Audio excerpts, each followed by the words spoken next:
33 million people are diabetic in Pakistan right now. Karachi की according 33 million.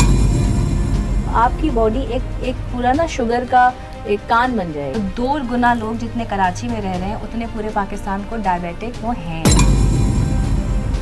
When they enter into their reproductive life, बच्चा पैदा करने की age पे आती हैं तो they are at the risk of diabetes. Bismillahirrahmanirrahim and Assalamu alaikum dear viewers. Welcome to another magnificent episode of FAM TV. Recently, last में हमने एक episode record करा with the theme of slim life. आज हम दोबारा उसी के second episode के साथ मौजूद हैं और आप लोगों की बहुत शुक्रिया कि आप लोगों ने जो हमारा लास्ट episode था उसको बड़ा लाइक किया और जहाँ पे हमने एक यूनिक इनिशिएटिव लिया है कि एक ऐसा टॉपिक होना चाहिए कि जिसमें हम सिर्फ ओबेसिटी या सिर्फ मोटापे के बारे में बात करें। तो thank you so much for appreciating this initiative of PharmEvo and Fam TV. हालिया yesterday 14 नवंबर को वर्ल्ड डायबिटीज़ डे सेलिब्रेट किया गया वर्ल्ड वाइड और वर्ल्ड डायबिटीज़ डे की मुनासबत से आज हमारा ये सेशन है जिसके अंदर हम बात करेंगे ओबेसिटी से लिंक करते हुए डायबिटीज़ को, जिसके लिए मेरे पास 2 best of the best clinical experts मौजूद हैं। मैं आपको इंट्रोड्यूस कराता चलूँ, doctor Urooj Naz who is assistant professor gynaecology at DUHS affiliated to Civil Hospital and she has a clinical experience of more than 12 years. Assalamu alaikum ma'am and thank you so much for coming. Thank you so much for inviting me on this platform. Thank you so much for taking out time for this recording and for this session as well. Another doctor with us, that is Dr. Uruj Riaz. She is associate professor of medicine at Jinnah Medical and Dental College and she has a experience of more than clinical 8 years. Thank you. Assalamualaikum. Thank you so much. Thank you for coming. Thank you. So ma'am, first of all I would request you all and thank you so much for taking out time और इस programme के हवाले से, इस theme के हवाले से जो आज हमने डिसाइड किया, that is diabetes and obesity. And हमारी कोशिश यही होती है कि हम आम फहम अल्फाज में जो हमारी व्यूअर्स हैं उनको ये बता सकें कि कैसे एक ओबेसिटी या कैसे जो मोटापा है, जिसको लोग अक्सर मोटापा समझते नहीं हैं। लास्टली जब मैंने अपना ये प्रीवियस फर्स्ट एपिसोड रिकॉर्ड किया तो मैंने कहा था कि जिसका पेट नहीं वो सेठ नहीं। तो हमारे मुआशरे के अंदर ये बड़ी आम फहम बात है और उसको बीमारी नहीं समझा जाता। तो हमारी कोशिश यही होती है कि आप लोगों के साथ डिस्कस करके लोगों तक रहनुमाई पहुंचाएं कि कैसे एक ओबेसिटी एक हेल्थ रिस्क फैक्टर है और कैसे ये हमारे मुआशरे के लिए बुरा।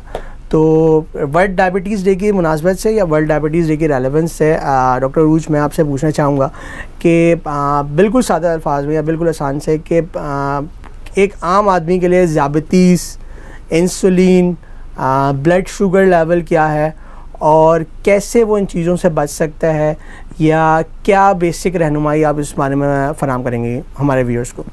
Thank you Shah Faisal for the invite. And जो आपने अभी ही डायबिटीज़ एंड ओबेसिटी या इसको हम अपने नॉर्मल उसके अंदर अब एक टर्म कॉइन हो गया जिसके ऊपर बड़े पेपर्स भी आ गए हैं, इट्स कॉल्ड डायबिसिटी क्योंकि ओबेसिटी का ही लिंक जो है वो डायबिटीज़ के साथ है। जिन लोगों का वज़न ज़्यादा है, मोटापा है, उनके अंदर आपकी जो डायबिटीज़ होने की शरह है या शुगर होने की शरह है, जो नॉर्मल उसमें बात किया जाए, वो ज़्यादा है।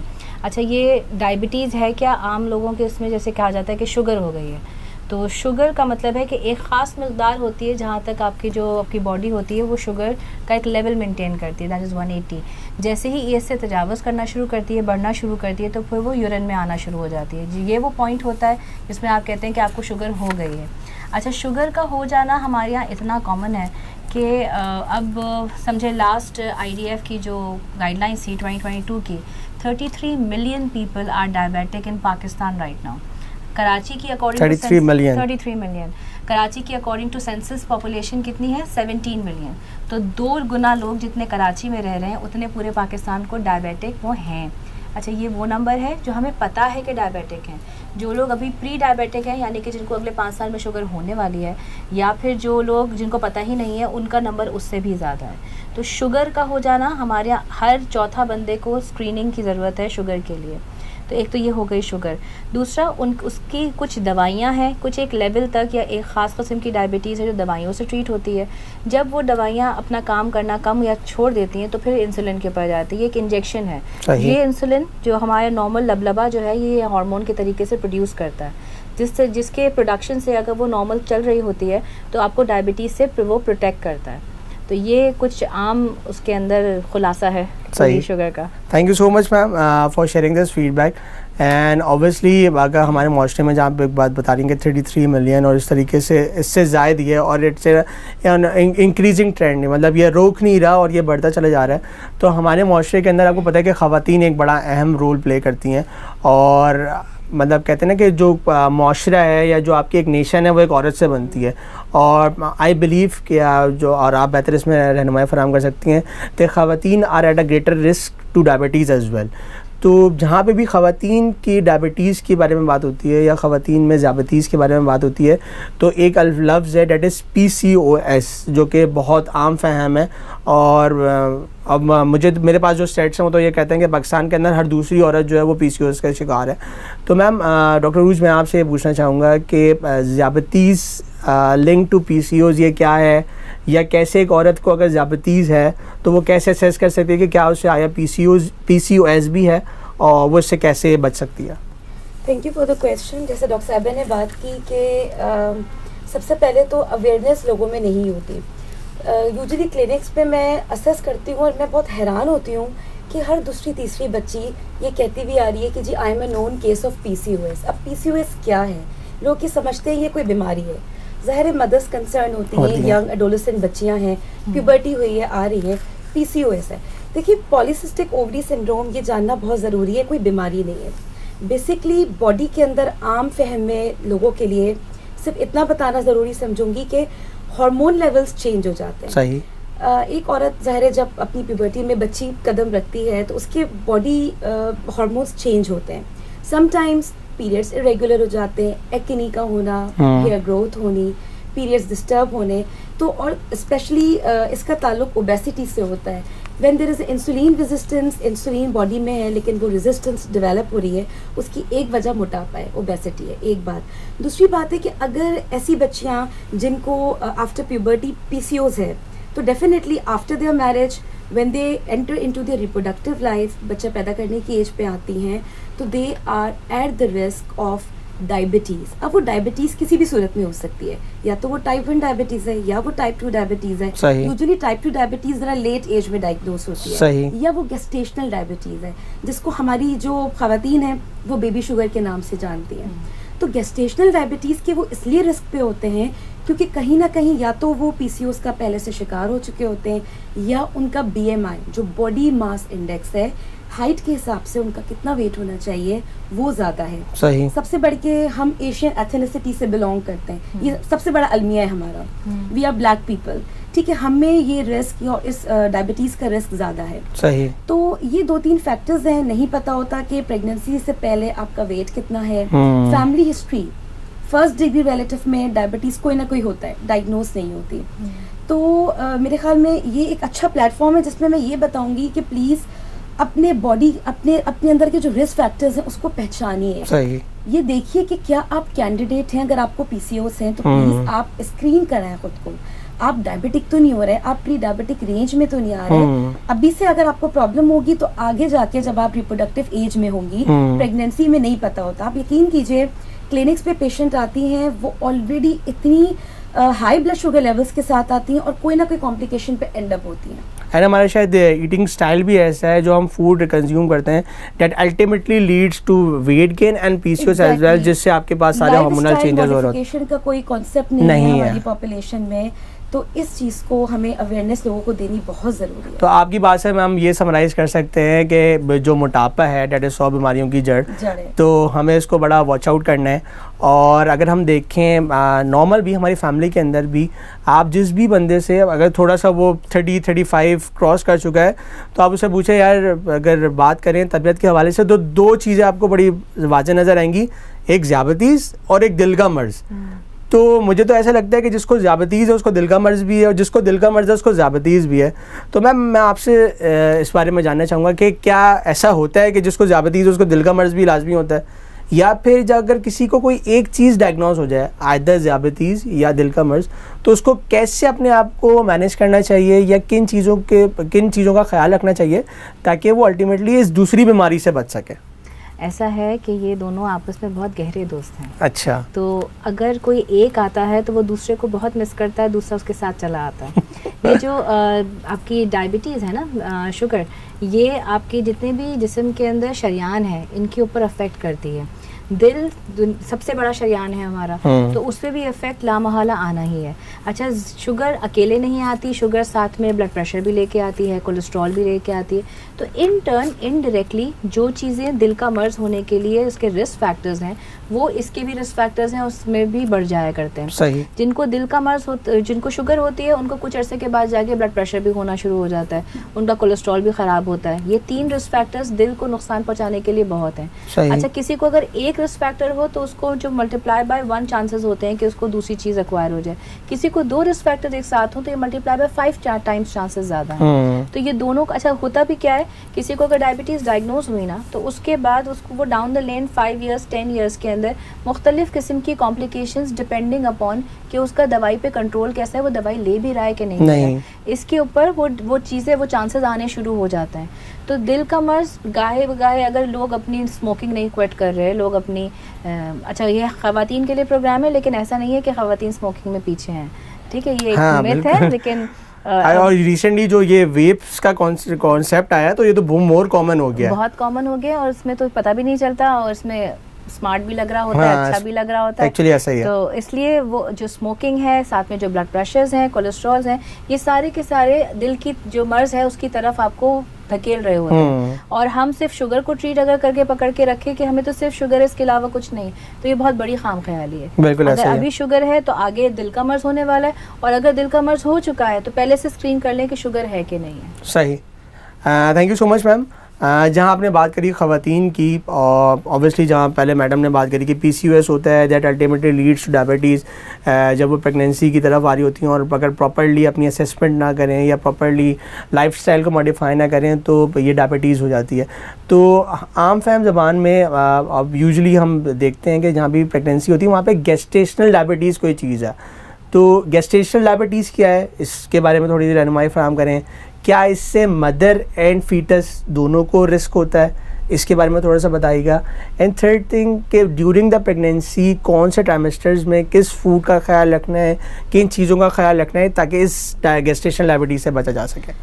गेस्टेशनल डायबिटीज़ क्या है? Simple, any time in pregnancy, किसी भी ट्राइमेस्टर में, वेदर आपके पास पहली दफ़ा कोई खातून आई है अपने एंटीनेटल बुकिंग के लिए, अगर ब्लड शुगर लेवल्स डिरेज्ड हो गए, पहले हम ये कहते थे कि जी 3rd ट्राइमेस्टर में रिस्क ज़्यादा होता है, बट अगर वो फर्स्ट टाइम भी डायग्नोस हुई है, प्रेगनेंसी डायग्नोस होने के अगले दिन आपके पास आई है, ब्लड शुगर लेवल्स डिस्टर्ब है, she is having gestational diabetes. Until and unless you don't know कि जी ये ऑलरेडी इसको एस्टैब्लिश डायबिटीज़ है या नहीं है।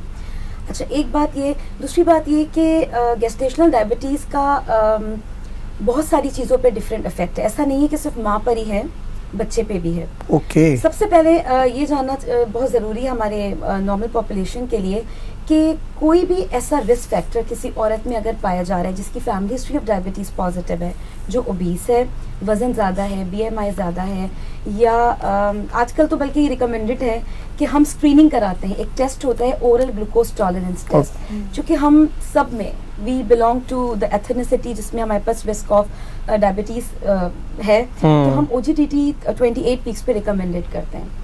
तो कोई भी अगर रिस्क फैक्टर हमें मिल रहा है या किसी की प्रीवियस ऐसी हिस्ट्री रही है कि जिसमें बैड ऑब्स्टेट्रिक आउटकम रहा है, बच्चे का आउटकम अच्छा नहीं रहा, या बच्चे ज़्यादा वजन के साथ पैदा हुए हैं, तो कहीं ना कहीं कोई ना कोई एलिमेंट है, उसकी स्क्रीनिंग मैंडेटरी है। सही। अच्छा, अगर स्क्रीनिंग मैंडेटरी नहीं होती, फॉर एग्जांपल आपके पास एक खातून आई ही 3rd ट्राइमेस्टर में है, आप उसकी क्या स्क्रीनिंग करेंगे? आप डायरेक्टली OGTT को रूल आउट करवा के डायबिटीज़ को। दूसरी बात ये नहीं होता तो आप सिंपल एक फास्टिंग, एक रैंडम ब्लड शुगर करवा लीजिए, ठीक है। दूसरा, उनकी एंटीनेटल काउंसलिंग बहुत इंपॉर्टेंट है। आप उन्हें ये तो बताएं कि देखें आपका ब्लड शुगर लेवल अगर कंट्रोल नहीं होगा तो आपको क्या क्या प्रॉब्लम हो सकते हैं। आप हाइपरटेंसिव हो सकती हैं, आपके ब्लड शुगर लेवल बढ़ सकते हैं, आपको कोई ना कोई दिल का प्रॉब्लम, जैसे डॉक्टर उरूज ने ये डिस्कस किया, आपको रिस्क ऑफ मायोकार्डियल इन्फेक्शन हो सकता है, आपको प्री एक्लेम्सिया हो सकता है जो कि एक शदीद किस्म की कंडीशन है, हाई ब्लड प्रेशर ना कंट्रोल होने की वजह से, बिल्कुल ऐसा ही हो सकती है। फिट्स के ऊपर आप ये बता सकते हैं कि आपके बेबी को क्या क्या इफेक्ट हो सकते हैं। आपके बच्चे में एबनॉर्मेलिटीज़ के रिस्क हैं, आपकी शुगर अगर ज़्यादा है तो आपके बेबी को भी हाइपर या हाइपोग्लाइसीमिया का रिस्क होगा। आगे जाके आपका बेबी मैक्रोसोमिक हो सकता है, डिलीवरी में कॉम्प्लिकेशन हो सकती हैं, बेबी को बर्थ ट्रॉमा हो सकता है।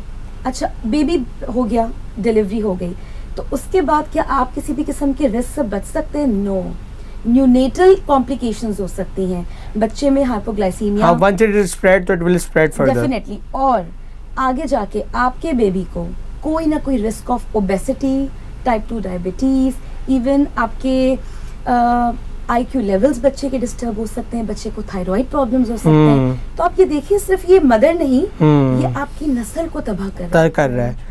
जैसे अगर हम देखें तो हमारे माशरे के अंदर सबसे अगर बुरी बीमारी की मैं बात करूँ तो शायद कैंसर को समझा जाता है।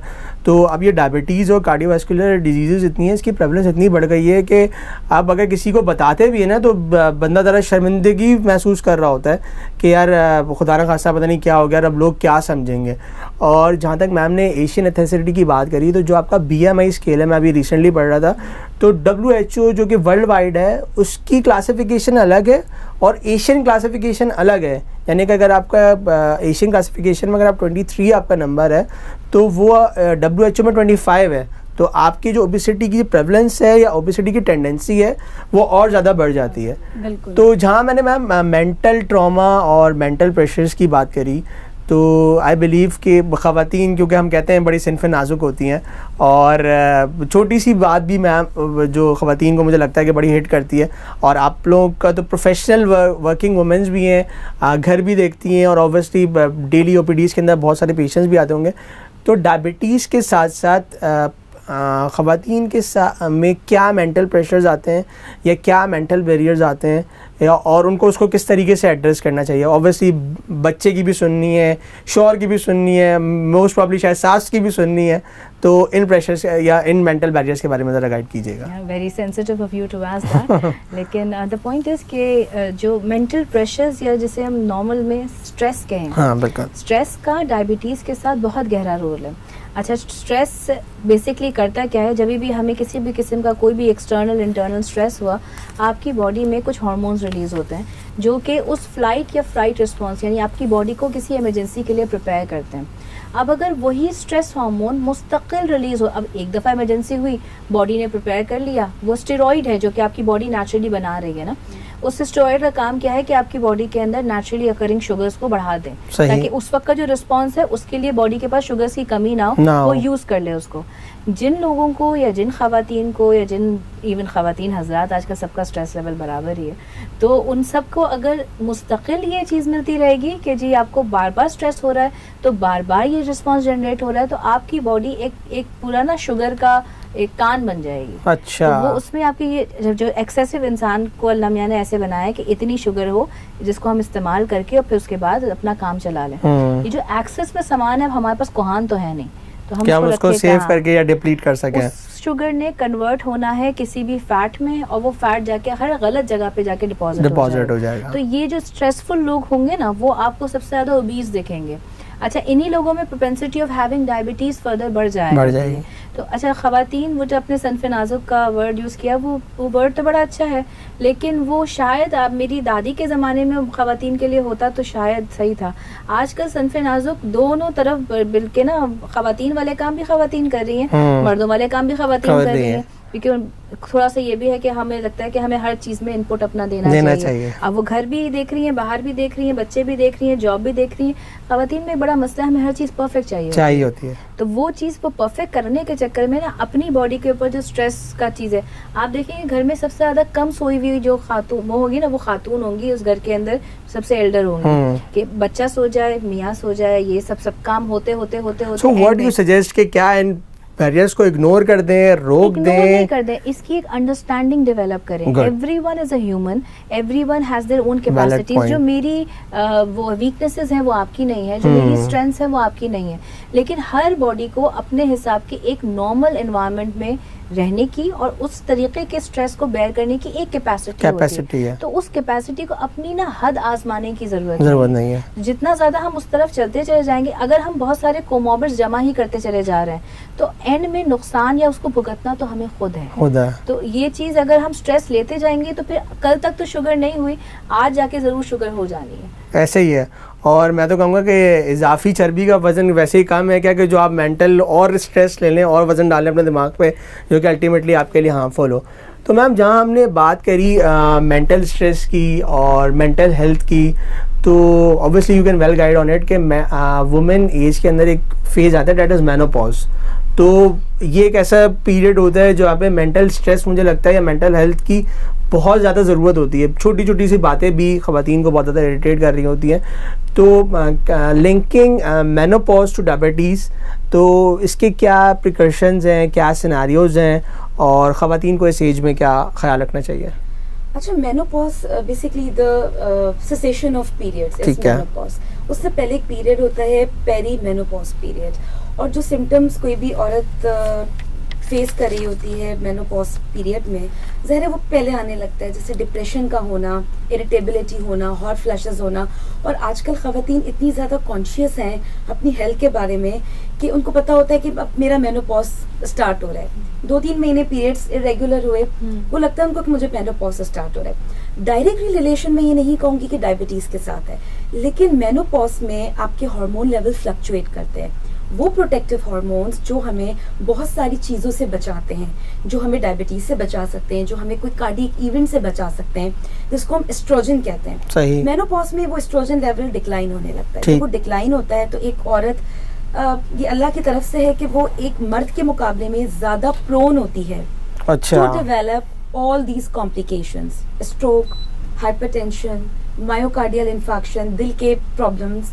ठीक है, ये एक कुदरती एक औरत में ज्यादा टेंडेंसी है। सही। ऑल्दो ये मेल में भी है, लेकिन मैं रेशो को अगर देखूं तो खवातीन ज्यादा प्रोन होती हैं। तो उस चीज को अगर हम देखें तो आपकी बॉडी में ज़ाहिर है आपकी सेक्सुअल हेल्थ कॉम्प्रोमाइज होती है डायबिटीज की वजह से, हार्मोन लेवल की वजह से आपकी मेंटल स्ट्रेस ज्यादा बढ़ता है, आपकी मेंटल हेल्थ कॉम्प्रोमाइज होती है। और जाहिर है फिर जैसे कि स्ट्रेस की हमने बात की, बहुत सारे स्ट्रेस हार्मोन्स हैं जो हमारे बॉडी में चल रहे होते हैं, उनका लेवल बढ़ जाता है, कहीं ना कहीं वो जाके एंड अप होते हैं कहाँ पे, हाइपरग्लाइसेमिया, डायबिटीज में। तो अगेन इस चीज को भी अवेयरनेस इसकी बहुत इम्पोर्टेंट है कि देखिए ये चीज आनी तो है बिल्कुल ऐसा ही है, नॉर्मल अल्लाह ताला का निजाम है जिसको आप नहीं रोक सकते। ठीक है, लेकिन अगर आपको लग रहा है कि जी आपके अंदर किसी भी चीज का रिस्क फैक्टर है, आपके अंदर ये प्रॉब्लम है, तो आप उस चीज को कंट्रोल करें। अगर आप डायबिटिक हैं, आप क्या करें, आपको ये अवेयरनेस होनी चाहिए कि मैंने अपनी डायबिटीज को कंट्रोल करना है। सही। मैंने ब्लड शुगर लेवल्स को कंट्रोल करना है। ठीक है, कंट्रोल करूंगी तो आगे जाके मेरी लाइफ एक्सपेक्टेंसी ही बेहतर होगी, आगे बढ़ूंगी मैं। नहीं तो जाहिर सी बात है मेनोपॉज के बाद क्या होगा, आपके एस्ट्रोजन लेवल ड्रॉप होंगे, रिस्क ऑफ चीजें आपकी बढ़ती चली जाएंगी। Thank you so much ma'am. We are near to summarise our whole talk, और जहां हमने बात कर रहे हैं डायबिटीज़ के हवाले से, तो डायबिटीज़ से रिलेटेड हमने बात करी कार्डियोवैस्कुलर डिजीज़ की, हमने बात करी मेंटल हेल्थ की, हमने बात करी PCOS की, देन हमने बात करी रिलेटेड टू मेनोपॉज। तो इन सब का जो तगोदो या इन सब का जो जोड़ है वो कहीं ना कहीं आपको आके ओबेसिटी से मिलता है। अच्छा, जो हमारी यूजुअली जो लाइफ है, आपको पता है कि 24 घंटे भी हमारी ज़िंदगी में कम लगते हैं। तो मैं आप दोनों से चाहूँगा कि इसके ऊपर एक इनपुट दें कि अगर एक कोई नॉर्मल वर्किंग वुमेन है या नॉर्मल कोई हाउस वाइफ है, तो what steps they can take from the first day, या जो बिल्कुल वो आसानी से आज से ही शुरू कर सकती हैं जिससे उनका वेट मेंटेन रहे, अगर बढ़े ना, अगर बढ़ नहीं रहा तो कम हो जाए, अगर ज़्यादा बढ़ने के चांसेस है तो एटलीस्ट वहाँ पे मेंटेन रहे।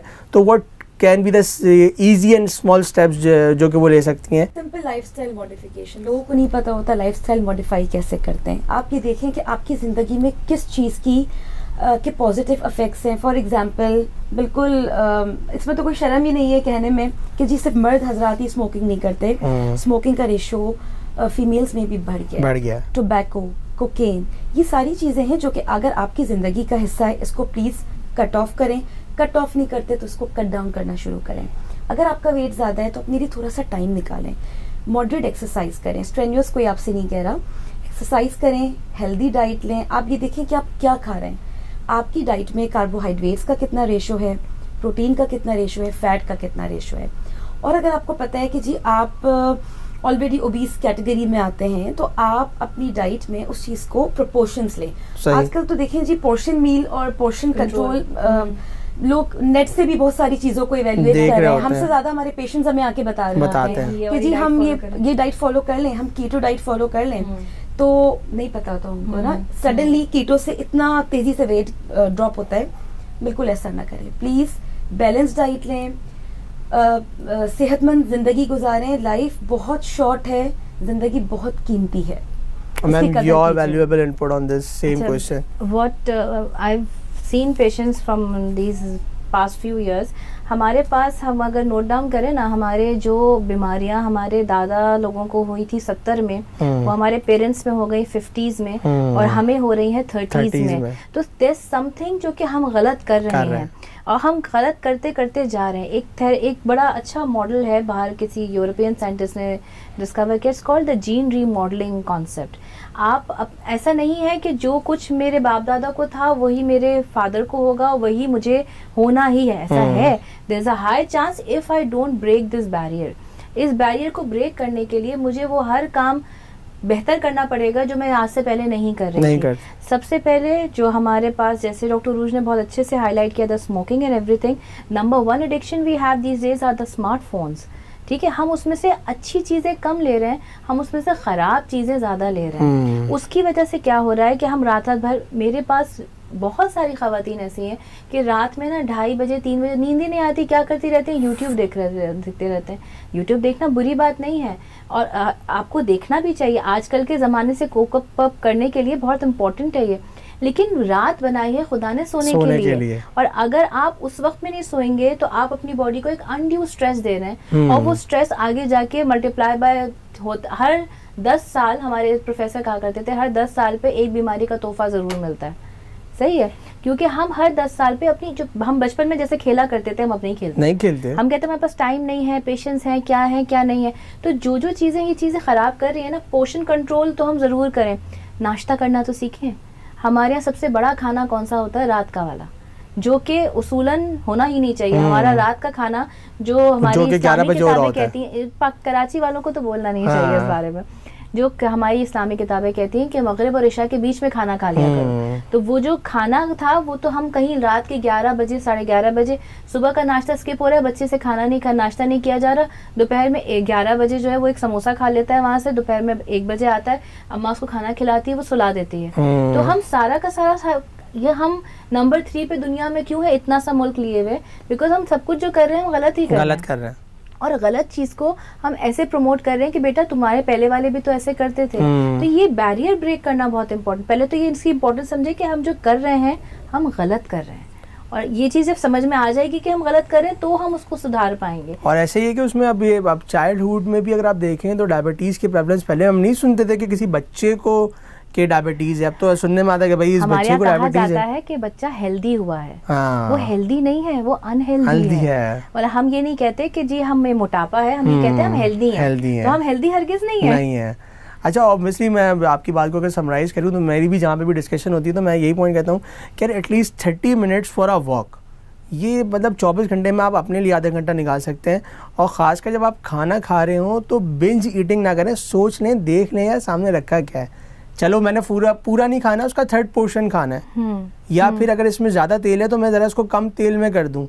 तो ये छोटी छोटी चीज़ें जो कि आप इजीली अगर स्टेप्स लें तो आपको अपने वेट को मेंटेन भी कर सकते हैं एंड देन कट डाउन भी कर सकते हैं।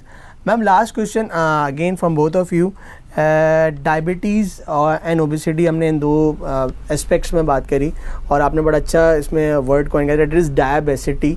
तो इस डायबिसिटी को कंसर्न करते हुए आपको क्या लगता है कि हमारे माशरे में, मैं दोनों की बात कर दूँगा, मर्द की और ख़वातीन में, कितनी अवेयरनेस है, कितने मिथ्स हैं, और बेसिक रहनुमाई आपके पास ये कहना चाहिए जो की नोट मैसेज है वो आप दोनों के एंड से क्या होगा? मैं अगर अपनी फील्ड से रिलेटेड बात करूं तो डेफिनेटली सबसे इम्पोर्टेंट, हम प्री कंसेप्शन काउंसलिंग ले रहे होते हैं देखिए शादी हो जाती है कपल्स की, और उसके बाद फिर नेक्स्ट हमारे पास जब आते हैं तो जी प्रेगनेंसी का ही एक मिथ भी कह लें कि जी इतना टाइम हो गया है, आजकल इनफर्टिलिटी इतनी कॉमन हो गई, हमारे पास आ रहे होते हैं। सबसे पहले प्री कंसेप्शन, कंसीव करने से पहले का जो पीरियड है वो बहुत इंपॉर्टेंट है। प्लीज आप उस पीरियड में उनको बताएं तो सही, स्क्रीन आउट तो करें पहले। अगर ऑलरेडी उनको डायबिटीज है तो आप उनको इस चीज को ऑप्टिमाइज करने को बोलें कि देखें आपका HbA1c लेवल अगर ऑप्टिमाइज नहीं हो रहा, अगर आपकी ब्लड शुगर लेवल्स कंट्रोल नहीं है, do not go for conception, please don't become pregnant. होंगे तो आगे जाके ये किसी न किसी मॉर्बिडिटी पे एंड अप होगी एक बार। तो जब तक अवेयरनेस नहीं है ना, काउंसलिंग नहीं है, being a physician, health care professional, हमारा काम ये है कि हम अपने मरीज को काउंसिल करें। दूसरा, हम डिफरेंट प्लेटफॉर्म्स यूज करें, like this is one of the platform, क्योंकि हमें आम लोग सुन रहे हैं, हमें हर फील्ड के लोग सुन रहे हैं, लेकिन हमारा जो ये इस वक्त बैठने का मकसद है, ये प्लेटफॉर्म हमारे लिए आम लोगों के लिए है, उनको ये पता लगे। और हो सकता है, आई एम होपिंग कि हमारी इस टॉक से अपने आप को लोग असेस करना शुरू करें, अपने रिस्क फैक्टर्स को ढूंढना शुरू करें कि ये चीजें, और अब हमें इस चीज को ओवरकम करना है। तो ये एक बहुत इंपॉर्टेंट है। मीडिया में ऐसे प्रोग्राम्स हो रहे हैं, हम और बहुत सारी चीजों को हाईलाइट करते हैं, लेकिन हमारे जो ये हेल्थ जो ये प्रोग्राम्स हैं जो हमें अवेयरनेस दे रहे हैं, तो ये एक अच्छा प्लेटफॉर्म है जिससे हमें पता लगना चाहिए। यूट्यूब, गूगल है, और जो दूसरे मीडियाज हैं, जो प्लेटफॉर्म्स हैं, हमसे ज्यादा हमारे पेशेंट्स वो सर्च करके हमें आके बता रहे होते हैं कि जी मुझे PCOS है, उसमें से वो अपने मनपसंद की बात जरा निकाल रहे होते हैं, गुंजाइश निकल जाती है थोड़ी सी। ये चीज है। तो अवेयरनेस तो लोगों को है, लेकिन जाहिर है जिन लोगों को नहीं है उन लोगों को अवेयरनेस देनी ये हमारी रिस्पॉन्सिबिलिटी है, being a health care professional. Thank you so much ma'am, your valuable comment. हमारे पास ये जो एक वो है ना, वो जो आपने अभी अच्छी बात की कि लोग अपनी मर्जी की चीज़ सुन के आ जाते हैं, तो ये हमारे पास एक जो वर्क कल्चर में भी और वैसे भी जो हमारे पास सब मरीज हो ही जाता है ना, तब डॉक्टर के पास पहुंचता है। तो उससे पहले का जो पोर्शन है ना, जिसमें स्क्रीनिंग्स, तो डिफरेंट एरियाज़ पे, डिफरेंट डेज पे अगर हम फ्री स्क्रीनिंग कैंप्स रखें, फ्री अवेयरनेस प्रोग्राम्स रखें, जैसे आपका ये सेशन भी इस तरीके का एक है, तो उसमें लोगों को पता तो चले हम खड़े हुए कहाँ हैं, हम कितनी गलत जगह पे खड़े हुए हैं, क्योंकि यहाँ से उस जगह बॉर्डर क्रॉस करने में ज़्यादा वक्त दूर नहीं है। तो ये वाली चीज़ अगर उनको अंदाज़ा हो जाएगी तो शायद वो इस चीज़ के बारे में बेहतर काम कर सकेंगे।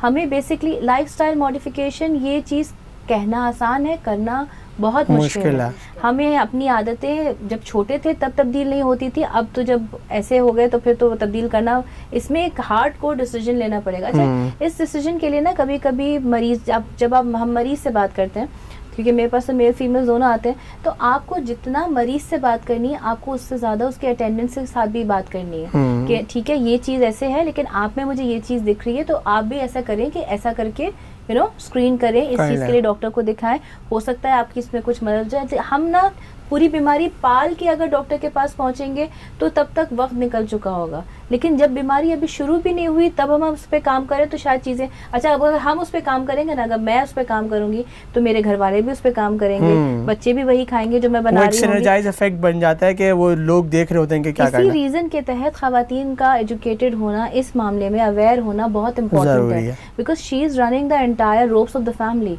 तो वो चीज़ अगर उनके हवाले से अच्छी रहेगी, अगर हमारे घर में कोल्ड ड्रिंक्स आना बंद हो जाए, ठीक है, आप मेहमान के लिए भी नहीं लो, मेहमान भाई अगर कोल्ड ड्रिंक नहीं पिएगा तो कितना नाराज हो जाएगा ज़्यादा से ज़्यादा, सही है। अगर आप लाना ही बंद कर देंगे, मैगी लाना ही बंद कर देंगे तो बच्चे कैसे खाएंगे? अगर आप जो उनकी शाम का स्नैक्स का टाइम है उसमें आप फ्रूट्स काट के रख दें, पहले दिन से शुरू करेंगे बच्चे मना करेंगे, लेकिन जब आप रिपीटेडली अपनी कोशिश जारी रखेंगे बच्चे लेना शुरू कर देंगे। अगर आप बच्चा नहीं खाता ना कुछ भी ऐसी चीज़, मैं बच्चों को ये कहती हूँ, जो मेरे पास 13 से लेके 18 वाली जो लड़कियां हैं, ये बहुत कॉमनली आती हैं बहुत सारे मसाइल लेके, उनमें अगर 2-3 चीज़ें भी हम कहते हैं, खाना नहीं खाना, गोश्त नहीं खाना, दूध नहीं पीना, सब्ज़ी नहीं खानी, अगर उनको सिर्फ ये इंस्टॉल करना शुरू कर देना कि बेटा खुदा ने जो चीज़ भी हलाल रखी है उसका कोई ना कोई अहम चीज़ आपकी बॉडी में रखा है, आप नहीं दोगे वो चीज़, ये दवाइयाँ कोई भी काम नहीं करेंगी। तो आप वो चीज़ प्रोवाइड करोगे तो वो फंक्शन हो पाएगा। बिल्कुल ऐसा ही है। थोड़ा सा बच्चों को ना लुक्रेटिव, इस वक्त की बच्चियां हम आगे की औरतें तैयार कर रहे हैं, तो यहाँ पे इन जो वुमेन्स क्लिनिक है, ये यंग गर्ल्स का जो है वो बहुत इंपॉर्टेंस रखता है। तो उनके लिए कुछ एक्सरसाइजेज हो, स्कूल्स में हो, कॉलेजेस के अंदर हो, तो इस तरीके से अगर कॉलेजेस में आप स्क्रीन करना शुरू कर दें, 20% पॉपुलेशन आपकी प्री डायबिटिक निकल आएगी। तो उनको पता तो चलेगा कि मेरे अंदर रिस्क फैक्टर है। आजकल की बच्चियां बहुत अच्छी पढ़ी लिखी है, शार्प है, they can Google up things, they can turn out with better. मेरे ख्याल में जो अल्टरनेटिव मेरे पास नहीं होगा, मुझसे अच्छा आके मेरा बच्चा मुझे बता देगा कि ये काम ऐसे हो सकता है। तो ये चीज़ बहुत इंपॉर्टेंट है। मैंने भी जैसे बुक्स के अंदर पढ़ा है, तो it takes 21 days to make an habit. अगर आप 21 दिन सिर्फ कोशिश कर लें कि यार मैंने ये चीज़ चेंज करनी है, आइदर इट बी कि यार मैंने फ्रूट्स खाने हैं, या मैंने ये चीज़ को अवॉइड करना है, या मैंने ये चीज़ लाजमी करनी है, तो 21 days के अंदर आप अपने अंदर चेंज ला सकते हैं। Thank you so much ma'am, doctor Ruj and doctor Ruj once again for taking out time for this session. And जहाँ तक आप आई बिलीव कि इस सेशन से अगर कोई एक आदमी या एक औरत की ज़िंदगी में भी ज़रा बदलाव हो जाए, तो that's where our job is done. और जहाँ हमने अवेयरनेस की बात करी, तो that is one of the platform. Diabetes के वाले से हम अगर मैं फार्मीवो की बात करूँ, तो हमारा एक पूरा सेटअप है, that is discovering diabetes, that is our own initiative. और रिसेंटली अब उसके अंदर हमने एक डायबॉट लॉन्च किया है। ओके। तो डेट्स जस्ट लाइक एक व्हाट्सएप नंबर है, जो कि अभी हम शेयर भी कर देंगे इस डिस्क्रिप्शन में। तो वहाँ पे जाके आप सिर्फ आपने अपना नाम वगैरह बताना है, they will ask a few things, और उससे आपको ईजिली असेस हो जाएगा कि आप डायबिटीज़ 1, डायबिटीज़ 2 या किस स्टेज के ऊपर। तो we are doing our part, you people are doing our part, and we believe के we can make a good nation one day, hopefully, inshallah. So thank you so much audience once again for watching us, and I believe we are creating some impact in your daily lives. अगर आप लोगों के suggestion में या आप लोगों की नज़र में कोई ऐसा टॉपिक है जिस पे आप बात करना चाहते हैं, तो do mention us in the comments. Thank you so much.